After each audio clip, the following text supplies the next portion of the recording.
redheads, blondes, and cool brunettes. Loved every girl I found, but I couldn't stick around too long. I like to spread myself around. They won't get me. They won't get me.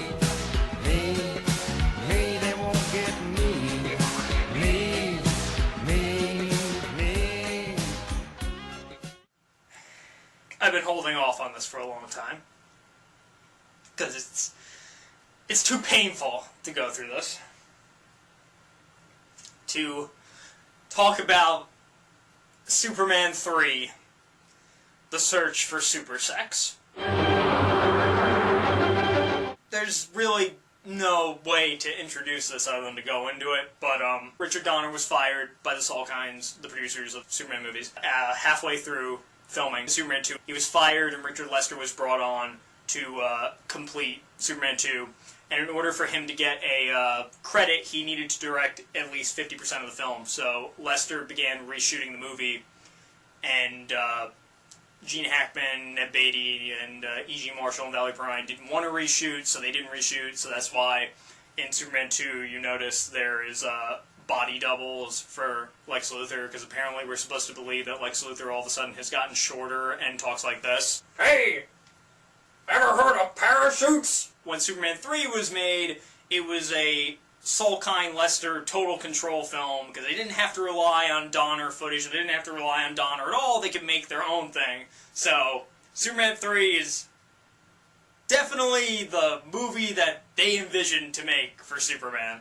Alright, well, without any delay, let's go into Superman 3, as the trailer suggests. This time is going to be the best time of all. Okay, so it begins and Richard Pryor is there. The funny story, you want to know why Richard Pryor's in this movie? Because back when Superman 2 came out, Richard Pryor was on Johnny Carson, and apparently they got into a conversation like, hey, Superman, those are good movies, right? And Richard Pryor was like, hey, wouldn't it be fun to be in a Superman movie? Well, apparently the Salkinds literally thought so, because they signed him and hired him into this movie. And that's the problem, because they basically want him to be Richard Pryor the comedian and not Richard Pryor the actor. And that's a huge problem, as you will see. So anyway, Richard Pryor is collecting unemployment because he can't hold a job, because he has to hold the pickles, hold the ketchup, don't hold the ketchup, oh, itty bitty, teeny tiny television screens. So anyway, he can't collect unemployment, so he basically wants a light from somebody and finds an advertisement to go make money the fast way with computers. So then, cue the main title sequence and... What is this? Okay, now Superman 1 and Superman 2 have these bombastic opening credits and space music, and this is the Three Stooges. You got penguins and blind guys falling over and phone booths knocking over and like Superman 3. It says Superman 3 on the screen. Nothing on this screen, nothing in this movie convinces me that this is a Superman movie. This cannot be a Superman movie. It can't be. Oh wait, there's Clark Kent, so it has to be a Superman movie. But what the... Oh god, so Clark Kent's walking around Metropolis, and apparently it's idiotic day in Metropolis, because everyone's being a moron, and what is this? So anyway, some guy robs a bank, and shoots out a car's tires, and a car crashes into a fire hydrant. And okay, wouldn't the water pressure break the windows? But no, it doesn't! The guy's drowning in his car. So then Clark Kent's gotta turn to Superman. Okay, it's a cute bit, he goes into the photo booth, as the kid is putting in money to get a picture, and then he, yeah, it's cute, whatever. So then Superman flies over to the guy, and saves him, and gets him out of the car, and then flies away. Maybe I'm nitpicking, but hey, Superman, shouldn't you get the guy who robbed the bank? Because we never see him again. Oh, God. Anyway, so then, whoop, whoop, whoop, whoop, whoop, whoop, pie gags. It's, oh, God, this is truly the best Superman movie ever. So... immediately, Richard Pryor has gotten a job at this computer place and can press buttons and things happen. Anyway, the Daily Planet, they're playing bingo because whoever wins bingo gets to go to Columbia. Whatever. So, Jimmy Olsen is showing pictures to Perry White of the film's new villain. There's no Lex Luthor. It's Lex Luthor replacement, Ross Webster, his sister Vera, and... Some blonde ditzy lady. So anyway, Clark comes in and he's like, hey, Perry White, me and Jimmy Olsen are going to Smallville. Not that Smallville. Lois Lane, where's she going? She's being written out of the film, going to Bermuda. Now all of a sudden, Richard Pryor has gotten a job at Ross Webster's company, Websco or something, and he gets his first paycheck and he's upset because he wants the money now. He says he wants to get down, he wants to boogie, he wants to boogie woogie. So, he goes into the computer and gets all the deductions from other people's paychecks to be put into his paycheck so he gets more money. Because apparently you can do whatever you want with computers in this movie. So he does that, and he's getting rich. So anyway, Clark and Jimmy are on their way to Smallville. Not that Smallville! Okay, what is with this? Clark and Jimmy are on the bus, and Jimmy Olsen's like talking to Clark about his family or whatever, and Clark looks so uncomfortable, like he's gonna punch Jimmy in the face if he keeps talking. I thought Clark Kent was a nice guy. Why is he doing this? Anyway, on the way, they get stopped because there's a chemical fire. It's a wildfire, and it's, I mean, that fire, it's spreading like wildfire. Who made that guy a sheriff, really? Anyway, so Jimmy Olsen goes into idiot mode and is gonna take some pictures, and of course falls and breaks his leg. So then Superman's gotta save the day, and then he gets Jimmy Olsen and gets some medical attention, and then we never see him again. Whatever. So then Superman goes into the chemicals plant where the chemical fire's going on, and he tries to tell the scientist he gotta get out, and the scientist says, no, I can't get out. You wanna know why I can't get out? Because I have this acid over here. When it gets really hot, this acid will just explode. Oh no! Why do you have this acid here? Because it's gonna be used later on in the movie. Oh, okay. So Superman goes to a lake, freezes the lake, picks up the lake, throws it down on the chemical place. Basically, the fire and the heat turns it into rain, and he saves the day. Hey, Batman's a miracle. Okay, so, Clark eventually arrives in Smallville. Not that Smallville! And he's at the high school reunion, and there's Brad, the football jock guy, and there's Lana Lang, who's played by Annette O'Toole. She played Martha Kent. I get it. Okay, so anyway, here's another nitpick. You see pictures of Clark Kent and Lana Lang in high school. It's like, oh, look at how they were in high school. Okay, we saw what they looked like when they were in high school. Clark Kent was Jeff East, and Lana Lang was Pippi Longstockings. They weren't Annette O'Toole and Christopher Reeve. So why are they Annette O'Toole and Christopher Reeve in those pictures? Ah, it makes no sense! Now all of a sudden, back at Websco, Ross Webster has found out that someone is stealing money from him. And then he says my favorite line in the whole movie. Mouths closed, ears open. Can't have anyone with me who isn't with me. What does that mean? What? What? Okay, so anyway, he wants to find out who's stealing money from him, and Vera assures him that, well, you won't find out because it's not like anyone's stupid enough to give themselves away, and then Richard Pryor drives up in like a red Ferrari sports car. So, well, there is someone that stupid. Anyway, back at Smallville. Not that Smallville! Lana is telling Clark about how, oh, you know, she got divorced, she had to pawn off her wedding ring, and she's got an idiot kid, and she wants to know what it's like to live in Metropolis. The big apricot?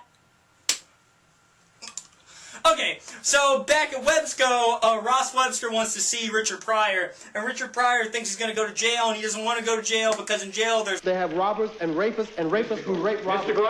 In case you're wondering, this was written by the same people who wrote Santa Claus the movie. Oh my God! Not the Tim Allen one, the John Lithgow Christmas 2 one. Okay, so Ross Webster says, hey, I won't send you to jail if you help me. I want to control the coffee crop of Colombia. See, that connects. That connects! Is that so amazing? It connects! Colombia and coffee, Colombia and bingo! It's so amazing it connects! I can't believe it! So, he wants to rule the coffee crop of Colombia. Since the Colombians won't make a deal with him, he wants Richard Pryor to use a weather satellite called the Vulcan weather satellite to create a hurricane to destroy Colombia. How can a weather satellite make weather? He agrees to do it, and now back in Smallville... Not that at Smallville! Basically, Lana's kid's going bowling with Clark, and Brad's trying to be an idiot and teach the kid how to bowl, and then of course he can't do it, so then Clark helps the kid bowl, and then uses a super sneeze for the kid to get a super strike. And by super strike, everything explodes! Way to give yourself away, Clark! Come on! The kid's not even that good! And plus, Lana Lang's not your love interest is Lois Lane! Okay, so anyway, Richard Pryor says, well, we can't go to a big computer, we gotta go to an itty-bitty small computer so no one can find out that we're using it. They agree that they have to go to someplace small. So the A story and the B story connect like this. Coffee, Lana. Oh, I'm sorry. Okay, so let me get this straight. Clark opened the door and crushed Richard Pryor's ribcage. Why didn't he just send him into orbit if we're implying that he hit him with such strength? Anyway, Richard Pryor goes to the facility where the Vulcan weather satellite control is, and it just happens to be security guarded by Brad. And even though Richard Pryor has never met Brad before in his life, he automatically knows he's an alcoholic and brings him tons of booze to get drunk. Okay, how does he know this? Number one, he could be psychic, or number two, the computer told him since he's good with computers. I don't know, it makes no sense. So Richard Pryor gets drunk too, so when he goes to activate the satellite, he doesn't know what he's doing, and he's making ATMs all over the world fart out money, and he's making street lights attack each other. This time is going to be the best time of all. Anyway, he finally gets the hurricane to appear and destroy Columbia, so Ross Webster and the other villains are celebrating on top of their mountain ski lodge resort building on top of a skyscraper in Metropolis, and they're watching the news about Columbia being destroyed, and they shut off the TV going, oh, everything's so great, and then Richard Pryor comes in and goes, wasn't my fault, I didn't do it, and Ross Webster's like, what are you talking about? You destroyed Columbia, I'm gonna own coffee, and now that I'm gonna own coffee, I'm gonna own oil, because that's my next scheme. What do you mean next scheme? What, does this guy have like a book of evil plots to take over the world, and he's just doing them one by one? Why? Okay, so anyway, Richard Pryor says, oh, you didn't see what Superman did? And here's the biggest problem with this movie. It's a Richard Pryor movie. And I know if you want to go straight to statistics, Superman, Christopher Reeve is in the movie longer than Richard Pryor, but no, the movie revolves around Richard Pryor. If it was a Superman movie, don't you think we would actually see Superman saving the day instead of a 5-minute stand-up routine about Richard Pryor telling us how Superman saved the day? You know what, just watch it, let's just watch it. You didn't see the man come flying out of the sky from the clouds. It was him, with his cape flapping in the...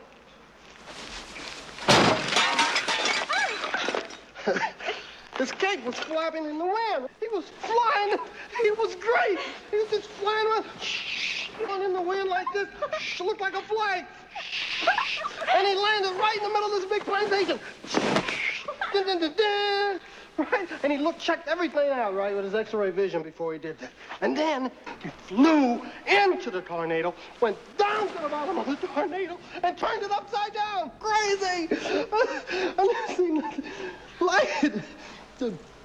Yep, oh, he's done talking. Okay, so Ross Webster is upset, and he's like, oh man, he destroyed my coffee scheme. How am I gonna do my oil scheme without Superman stopping it? Okay, why would Superman, stop a natural disaster anyway? It's not like he would help people during a natural, a weather disaster or something, but it's not like Superman knew that this was created by the villains. So, how does Ross Webster know that he's gonna stop my oil scheme? Because he stopped my coffee scheme. So anyway, Ross Webster's like, how do I kill Superman? And then Bimbo Lady says, Kryptonite. What? Or Kryptonham, or Kryptonheimer? oh yeah, Bimbo Lady is actually smart. She's pretending to be stupid. Why? Why not? Because it doesn't add anything. It doesn't lead anywhere, it doesn't it just is. Deal with it. So then Ross Webster tells Richard Pryor to use the weather satellite to go scan kryptonite in space to find out what it's made of so they can synthetically make it. Is this a Swiss Army knife of satellites? What can it not do, for God's sake? So anyway, Richard Pryor says he'll do it on the condition that he gets paid more. And then Ross Webster says the one thing that he hates. It's greed. Which leads to this. Mr. Ross, just a minute. Let me tell you something. I can't ski. Which leads to this.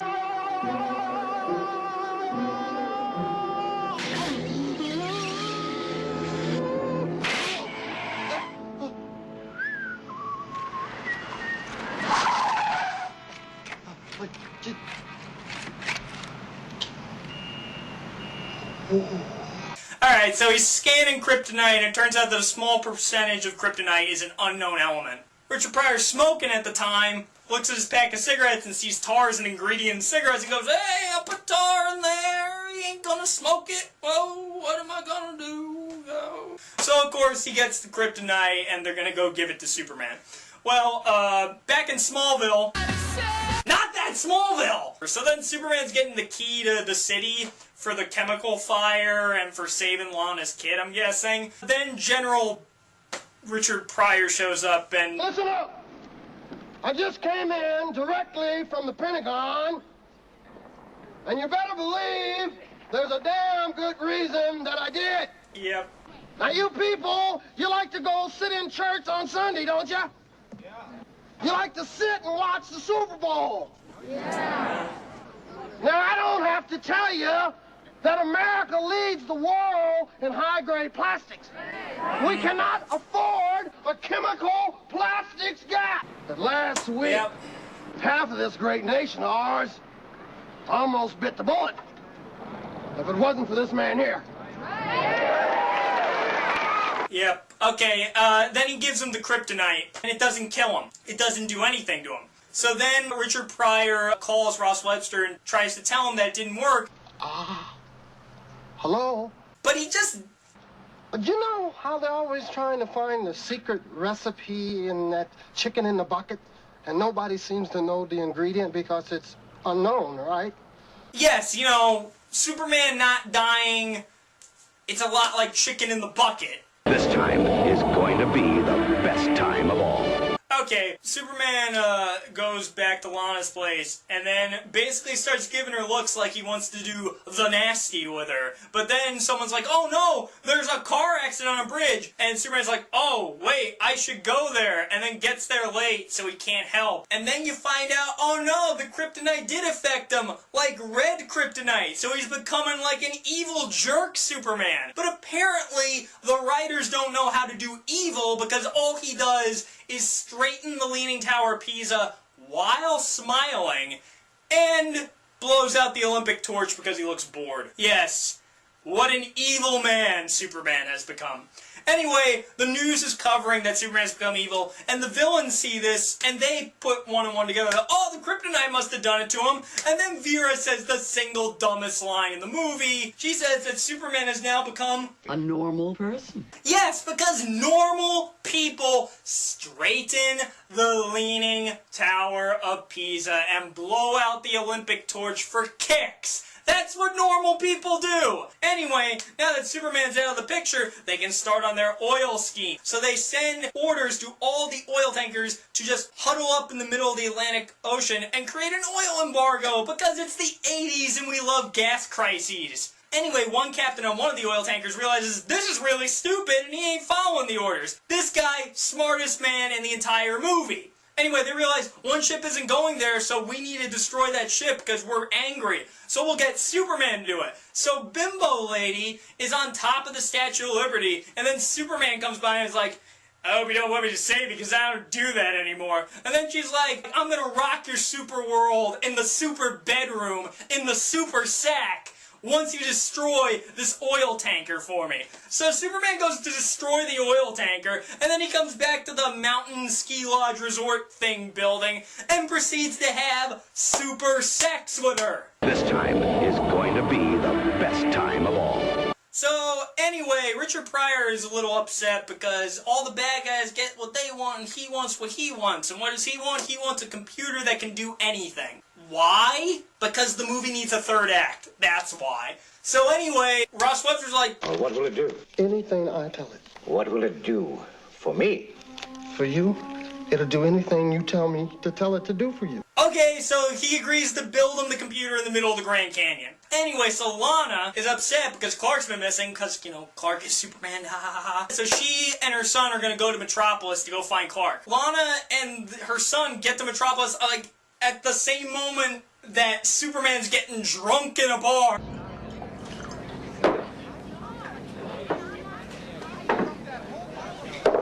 Honestly, that's how I feel about Man of Steel coming out, so... Anyway, so Superman's in a drunken stupor and, like, yelling at everybody.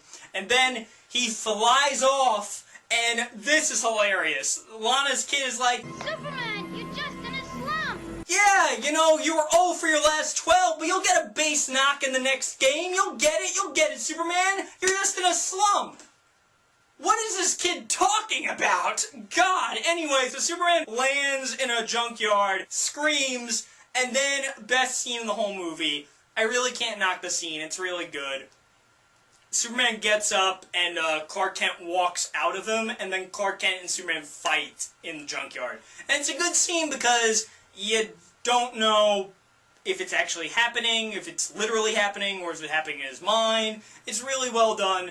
But then Clark Kent erupts out, chokes Superman to death, and then Clark Kent stands up and yeah, and he rips the shirt off and he's Superman and he's flying around, he's fixing the oil tanker and he's saving the day and it's like, yeah, Superman, he's so awesome! And then he goes to the bad guy's place, the mountain ski top lodge, whatever. He goes in there and then there's a video message from the evil guy's sister and...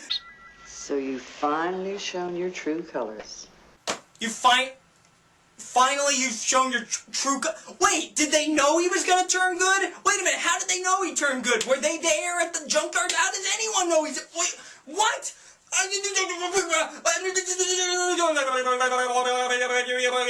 Woo! Okay, anyway, so they basically say, hey, Superman, come find us at the Grand Canyon. So at the Grand Canyon is the giant computer thing they built, and Richard Pryor's so happy to see it. Baby, it's Daddy! And so Superman's flying over there, and that's like, oh no, Superman's coming. Activate the defenses. Good thing they installed all these rocket launchers and missiles and guns in the Grand Canyon along with the computer. So then he's playing Atari, basically trying to shoot Superman. The bad guys are doing that, and finally Superman comes in because he's not going to deal with this crap anymore because this movie's gone on for far too long, for God's sake. Superman walks in there, and Bimbo Lady's like, hey honey, how you doing? And Superman's like, sorry ma'am, I don't know you. But the other night,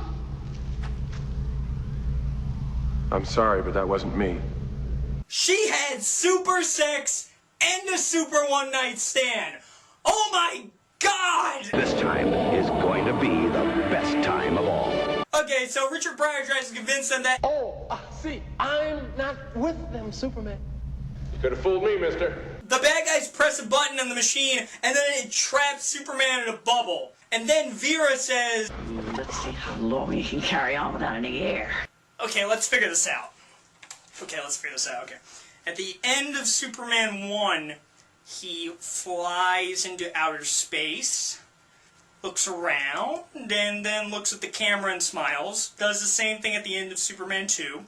So if we take the international date line, multiply the time zones, divided by the accelerated rotation of the Earth, carry the 1, allow for the vertical equinox on the Tropic of Cancer, and that equals that he is a fucking alien and doesn't need air to fucking breathe. So how is this affecting him? How is he not breathing? This it makes no sense. It makes no sense. Anyway, so he finally gets out of the bubble. Man, he couldn't breathe in there. How could he not breathe? He gets out of the bubble, and then all of a sudden they press up another button, and then he starts getting hit with kryptonite. How? I thought kryptonite was made of like an unknown element, so you can't synthetically make it. But remember, this computer can do anything, so it's shooting him with kryptonite. Anyway, so Richard Pryor is like, oh no, it's gonna kill him, and Ross Webber's like, you're going to go down in history as the man who killed Superman.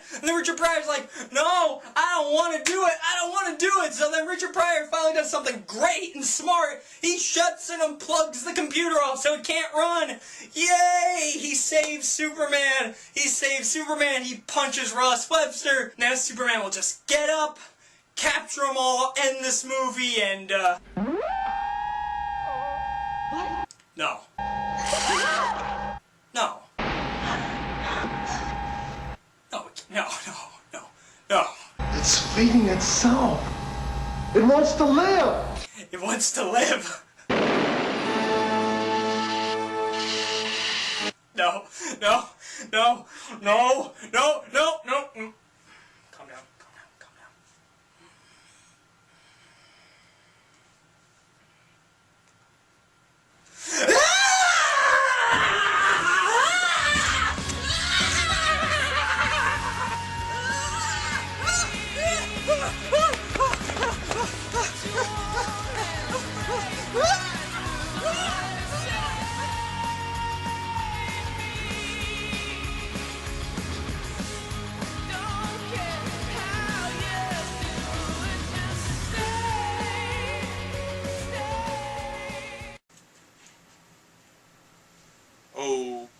Okay, well, looks like somebody wasn't man enough to make it through this film pilgrimage. I don't know what that means. So anyway, the supercomputer magically comes back on and continues bazapping the shit out of Superman. To gather the power needed to do this, it drains electricity from everywhere, apparently. We also see Lana and her doof kid on the subway still trying to find Clark. Oh, and according to the newspaper, Superman's super again, so you know. So Richard Pryor bumbles into a fire axe and decides to save the day himself. He takes the axe and slaughters the hell out of GLaDOS from Portal. You monster. And we call it a day. Then an awkward sound and a terrible special effect push Richard Pryor away.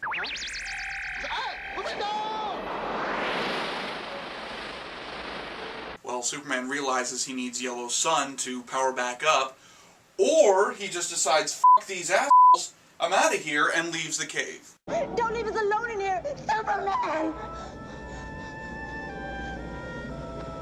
Bimbo Lady and Creeper's sister try and follow suit. Bimbette makes it out, but Raiden from Mortal Kombat Special Effects grab the sister and pull her back in.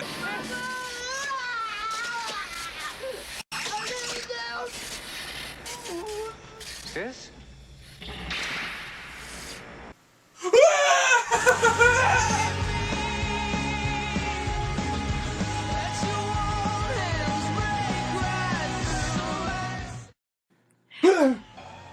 August 2012.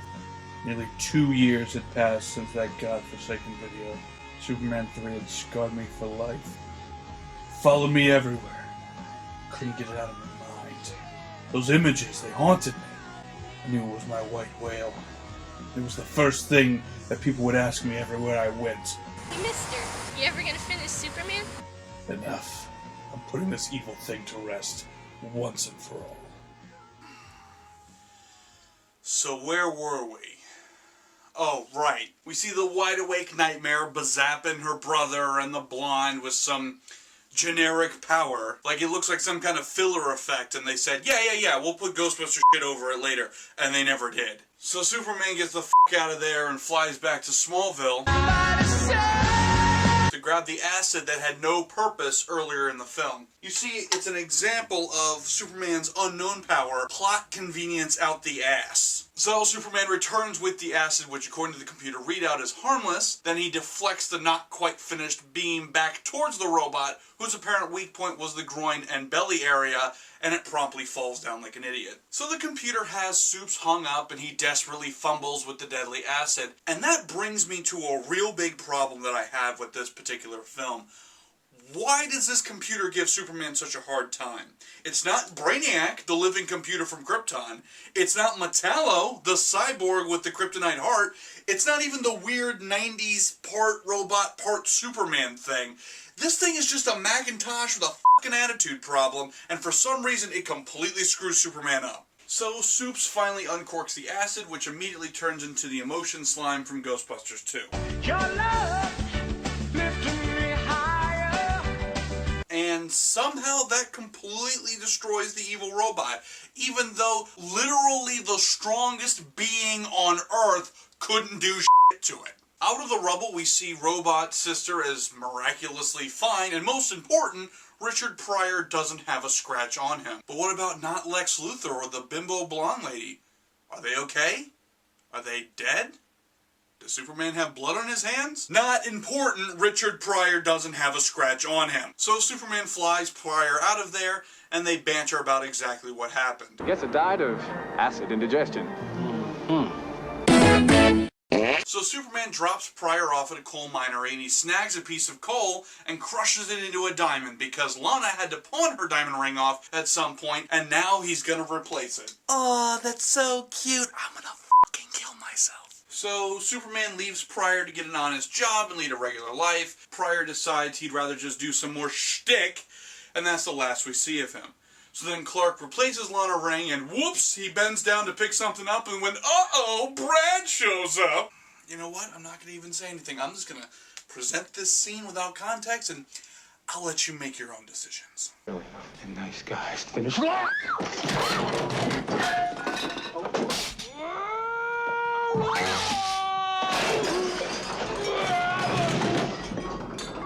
Why is there so much goddamn shtick in a fucking Superman movie? So hey, we're back at the Daily Planet. Who's that lady reporter again? Doesn't matter, she's not important. Oh, but how foolish of me. How could I have forgotten the most vital of loose ends that has not been tied yet in this film? The fucking no longer leaning Tower of Pisa subplot. Thank Christ we got resolution on that. And then Superman flies into space and looks longingly at the sun like he's just gonna soar into the heart of it and end it all here. The end. So what does this all mean? It means the movie's goddamn terrible. But beyond that, the problem here is that Superman 3 is not a Superman film. It's a Richard Pryor movie with special guest Superman. That's why the plot is all about what is the wacky computer genius up to, and not the fucking adventures of Superman. Look, it's refreshing when a comic movie decides to have a little bit of comic relief. I mean, the whole concept of comic books in general are ridiculous and silly and bright and wonderful. So a movie doesn't have to be 1000% gritty and real to be any good when it deals with comics.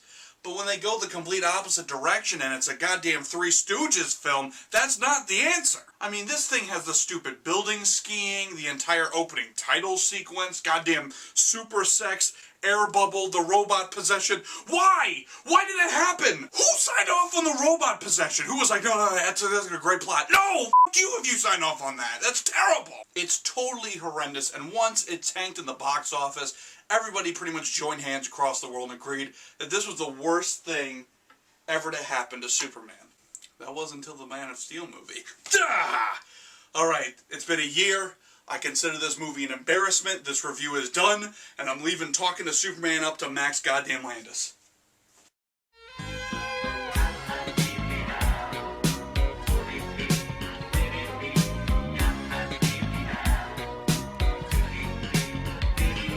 I look at all the photographs in every girl's dream, on every smile a memory of every place I've been. Redhead